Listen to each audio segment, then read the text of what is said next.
There's a moment in every family's life when the walls start closing in. Not literally, but emotionally.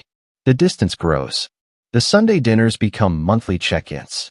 The grandkids barely know their grandparents' favorite songs. And somewhere between career moves and cross-country relocations, we lose something we can never quite name. But what if I told you there's a family who said no more to that story? What if I told you they built something that costs $800,000, but the real price? The real price was having the courage to rewrite what modern family life could look like. This isn't just about a building. This is about what happens when 3 generations decide that proximity isn't a burden, it's a superpower. Let me take you inside. The first thing you need to understand about this place is that it doesn't look like what you think it looks like. When most people hear family compound, they picture something sprawling, maybe pretentious. Multiple houses scattered across acres of land.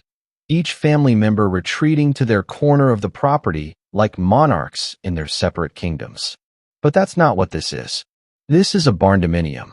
8,000 square feet of intentional design where steel meets soul, where open beams hold up more than just a roof. They hold up a vision of what it means to truly live together. The exterior is unassuming in the most beautiful way. Black metal siding that catches the light differently depending on the time of day. In the morning, it's almost soft, welcoming. By evening, it's dramatic, silhouetted against whatever sky decides to show up. There's something almost defiant about it. In a world where we've normalized separation, where we've made an industry out of senior living facilities and daycare centers and after-school programs because nobody's ever home at the same time, this building stands there and whispers, what if we tried something different? Step inside, and the first thing that hits you isn't visual. It's the air itself. There's a thickness to it, a weight that comes from multiple generations breathing the same oxygen, cooking in the same kitchen, laughing at the same jokes. The entry opens into a great room that's so vast, so impossibly high-ceilinged, that your first instinct is to look up. Exposed wooden beams crisscross above like the framework of something ancient, something that's been holding families together since humans first figured out how to build shelter. And suspended from those beams, lighting fixtures that aren't trying to be anything other than functional beauty. Edison bulbs dangling like captured stars. But here's where it gets interesting. Here's where the design reveals its true intention. This isn't one big house with a couple extra bedrooms. This is 3 complete living spaces woven together like a braid. Each generation has their own wing, their own private sanctuary. Bedrooms, bathrooms, sitting areas. Spaces where doors can close, where teenage angst can be processed in peace, where the grandparents can watch their shows without negotiating the remote. Independence isn't sacrificed here. It's honored. It's built into the bones. Yet somehow, miraculously, everything flows back to the center. That great room, it's the heart. Literally and metaphorically. The kitchen anchors one side, and it's not some chef's showpiece meant to intimidate. It's a workhorse. A massive island stretches nearly 20 feet, and you can imagine what happens there. Grandma teaching the kids how to roll dough while mom preps vegetables on the other end, and dad manages whatever's happening on the stove. 3 generations, 3 sets of hands. One meal emerging like some kind of beautiful chaos. The living area sprawls adjacent, and this is where the design does something subtle but profound. The furniture isn't arranged in neat, formal rows facing a television like some kind of shrine to screen time. It's clustered in conversational groupings. A sectional here, chairs there, a reading nook tucked near the windows. Multiple centers of gravity. Because here's the thing about multigenerational living that nobody tells you. You need options. You need the ability to be together without being on top of each other. You need the grandmother to be reading while the parents are talking and the kids are building something on the floor, all in the same space, but not demanding the same attention. The windows. My God, the windows. Floor-to-ceiling glass that erases the boundary between inside and out. And what's on the other side? Land. Not manicured suburban perfection, but actual land. Space for gardens and chickens and a fire pit that sees more use than most people's dining rooms. Because this family didn't just build a house. They built a lifestyle that requires dirt under fingernails and smoke in hair and tomatoes that taste like actual tomatoes because they were picked 30 feet from where they'll be eaten. Now let's talk about the private wings, because this is where the compound concept either succeeds or fails. The parents' suite occupies the eastern wing. It's not extravagant, but it's complete. Bedroom, bathroom with a soaking tub that suggests self-care isn't selfish. A sitting area with built-in bookshelves. A door that locks. This matters more than you might think. Multigenerational living fails when boundaries disappear, when privacy becomes a luxury nobody can afford. Here, privacy is architecture. It's non-negotiable. The grandparents' wing mirrors this on the western side, but with considerations that reveal how deeply this design was thought through. Wider doorways. A bathroom where everything is accessible without being clinical.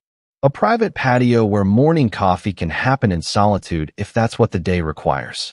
There's dignity in this design.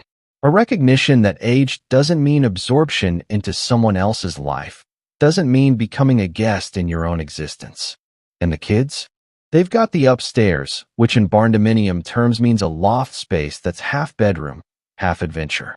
Multiple sleeping areas, a shared bathroom that's going to teach them negotiation skills better than any classroom, and sight lines down into the great room below.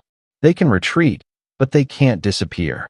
They're always orbiting the family center, always connected by sound and smell and the basic awareness that people who love them are nearby. But here's what nobody tells you about spaces like this. Here's the part that doesn't show up in architectural renderings or budget spreadsheets. This compound costs $800,000 in construction and materials and labor. That's the tangible price. But what's the intangible cost?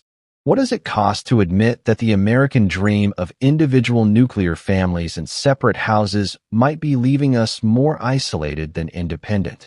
What does it cost to tell your aging parents, "Move in with us"? Knowing that means navigating personalities and habits and the weight of decades-old family dynamics. What does it cost to tell your adult children, "Stay close," when the culture screams at them to move across the country for career opportunities? This family paid that price too. And the result is something that happens in the spaces between the walls. It's the grandmother teaching her granddaughter to bake bread on a Wednesday afternoon because they both just happen to be home. It's the grandfather helping his son-in-law fix the fence while they talk about nothing and everything. It's the kids growing up with adults who aren't just parents, who aren't just authority figures, but full human beings with stories and skills and time to share them. There's a mudroom in this compound that's bigger than some studio apartments. Hooks for every jacket, cubbies for every pair of boots, a bench where 3 generations can sit and tie shoes at the same time. And on the wall, there's something I haven't mentioned yet. A chalkboard. Just a simple chalkboard where anyone can write anything. Grocery lists, jokes, reminders, declarations of love, teenage angst poetry. It's constantly changing, constantly evolving. It's the compound's diary, written in chalk dust and different handwriting styles. The financial architecture of this place is worth understanding. $800,000 sounds like wealth, and it is. But spread across 3 households? It's less than $300,000 per family. Compare that to 3 separate homes in most markets. Factor in the shared utilities, the shared maintenance, the shared everything. And suddenly this isn't an extravagance. It's almost practical, almost efficient. It's what happens when you stop building for separation and start building for connection. And the emotional architecture? That's priceless and complicated in equal measure. Because let's be honest, multigenerational living isn't a Pinterest fantasy.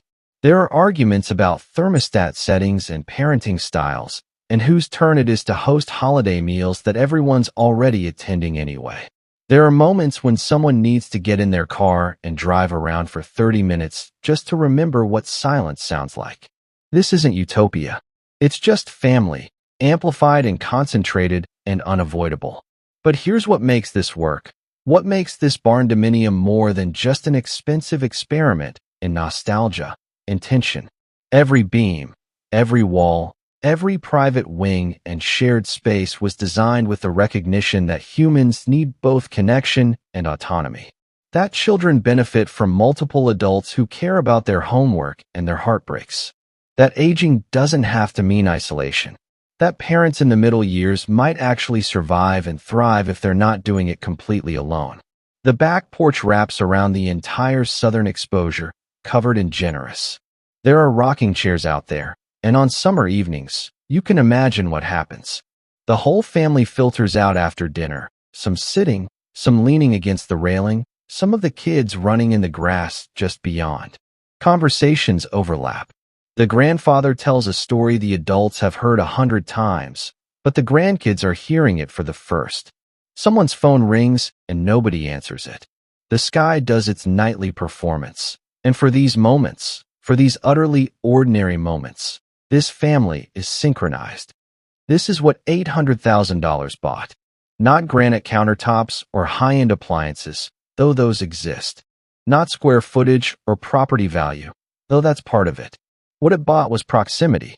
What it bought was the possibility that family doesn't have to be something you schedule, something you plan around work and school and the 1,000 obligations that fragment modern life. What it bought was the chance that relationships might deepen not despite living together, but because of it. So here's the twist you weren't expecting. This isn't actually about the building at all. This barndominium, this $800,000 statement about what family can be, it's just metal and wood and concrete. The real compound, the real structure that matters, is what happens inside it. The arguments and apologies. The shared meals and private tears. The way the grandmother's laugh echoes off those high ceilings.